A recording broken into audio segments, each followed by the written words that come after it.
It started with a notebook. Just a plain, red leather notebook, slightly frayed at the edges, left behind on the window seat of the 7:43 train to Grand Central. I wouldn't have noticed it if the train hadn't jolted just as I stood up to leave, knocking it onto the floor at my feet. I picked it up, flipped it over, half expecting a name or phone number inside. Instead, the first page read, "If you're reading this, please don't judge me by page 1. Keep going. I get better." I almost laughed, but I didn't. Instead, I sat back down and kept reading. There were lists of things she was afraid of.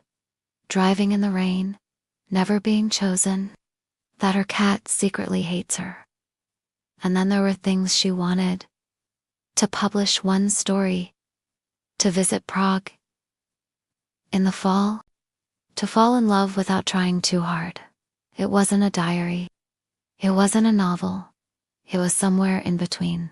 Thoughts scattered across the pages like confetti, messy, real, and full of heart. On the back and side cover, she'd written in careful script. Row 17, seat B Mondays and Thursdays. Usually I don't know what made me do it, but the next Monday, I boarded the same train and sat in the row behind seat 17B. And there she was, curled up with her knees against the seat in front of her, headphones on, sketchbook in her lap, long black sweater, loose braid falling over one shoulder, and the kind of frown people wear when they don't know they're concentrating. I didn't return the notebook that day. I watched her laugh at something on her phone, saw the way she pulled her sleeves over her hands when she was nervous, watched her wipe a smudge off her drawing with the side of her palm like it was something sacred. Thursday, I showed up again. She didn't, but the notebook was still in my bag, and somehow it felt heavier. The next week, she was back. This time, she looked sad, eyes red, drawing slower. And for some reason, that's when I knew. I couldn't just hand it back and disappear. I had to say something. So I did. I sat beside her, held out the notebook, and said the dumbest thing possible. "Hi. You're better by page 3. She blinked, startled. Then looked at the notebook. Then at me. And just like that, she smiled. Not a polite smile. Not confused. It was a smile like she'd been waiting for someone to say exactly that. The second time we sat together on the train, Lila talked about her cat's bad attitude, her dream to take a solo trip to Prague, and how she always imagined meeting someone in a place full of books. I smiled at the last part. But I didn't tell her. I already knew she'd written that exact sentence on page 14 of the notebook still buried in my backpack. We shared a seat nearly every ride after that. Monday mornings were quieter. She usually wore big headphones and rested her head against the window, half asleep. Thursdays, she brought 2 coffees, one of which she always claimed was accidentally extra. We laughed a lot. But between the laughs, there were pauses. Tiny spaces where my silence grew heavier. Because I'd read things I shouldn't have. I knew she was afraid of being too much. I knew she wrote love letters she never sent. I knew that she hated goodbyes because they always arrived too soon. I carried all of that in my chest, unspoken. Sometimes, I'd say something. A thought, a joke. And she'd tilt her head and ask, "How did you know I think that way?" I'd shrug and say, "Lucky guess." It wasn't. One morning, she sketched me in her notebook. It was quick, messy lines and soft shadows. But it was me, and she laughed when I blushed. "You make a good character," she said. "You make a good story," I wanted to reply. But I didn't, because every time I looked at her, I remembered I hadn't started this honestly. And now I didn't know how to go back. She gave me her number that afternoon. Said maybe we didn't have to wait for the train anymore. I smiled. said I'd text her, but I didn't.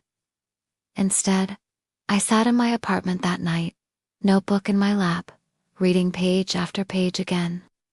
Not because I needed to, but because it felt like holding her voice when she wasn't there. I wanted to believe we were writing something new together, but deep down, I knew I was still living in her old pages.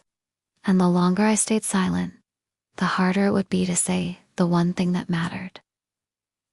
I knew you before you knew me, and I'm sorry. It happened on a Thursday. Rain on the windows, the kind of gray sky that makes everything feel like a waiting room. She was quieter than usual. Her sketchbook stayed closed on her lap. I asked if everything was okay. She nodded. Yeah, just tired. But she didn't meet my eyes. When the train slowed near Midtown, she reached into her bag, pulled out the red notebook, and handed it to me. Look familiar. I froze. Yeah, of course. She opened it to the back page. The page I knew by heart. I wish someone would look at me like I'm worth staying for. That's the line, isn't it? She asked. Her voice was gentle, but her grip on the notebook was tight. I didn't answer. I tore this page out 2 weeks ago, she said, pulling a folded scrap from her coat pocket. And yet, here it is. In your handwriting. You wrote it in the margin of that receipt you gave me. The one from the coffee shop. Silence. I couldn't lie. Not now. I read it, I said quietly. All of it. Not just the first line. She nodded, as if she already knew. When, the night I found it? Lila looked away, her jaw clenched just enough to shake. You knew everything, she whispered. Before we even spoke, you knew I was scared of being forgotten, of being left. And you let me open up like it was new. I wanted to reach for her hand, but I didn't. I didn't mean to use it against you, I said. It didn't feel like spying. It felt like meeting you before I actually met you. She looked at me, eyes glassy. But you didn't meet me. You read me. That's different. She stood up before the train stopped, pulled on her coat slowly, like it hurt. I stood too. Leela, I don't, she said, holding up a hand. You're not a villain. You're just another person who thought knowing me was the same as seeing me. And then she stepped off the train. That was the last time I saw her in row 17. A week passed. Then 2. I still took the same train. Still sat in the same spot. The red notebook never left my bag. Sometimes, I opened it just to see her handwriting again. Then, one morning, tucked between 2 pages I hadn't noticed before, I found a small sticky note. In her handwriting. I'm not mad that you read it. I'm mad you didn't tell me. I wanted it to be real. And below that, a new line. P.S. You should start writing. You're better at it than you think. I never got to tell her how much she changed me. But I wrote anyway. Not to win her back. Not to explain myself. Just to remember what it felt like to sit next to someone who made even silence feel like a conversation. Some stories don't end with a kiss. Some just leave behind pages. Soft, worn, and honest. And sometimes, that's enough.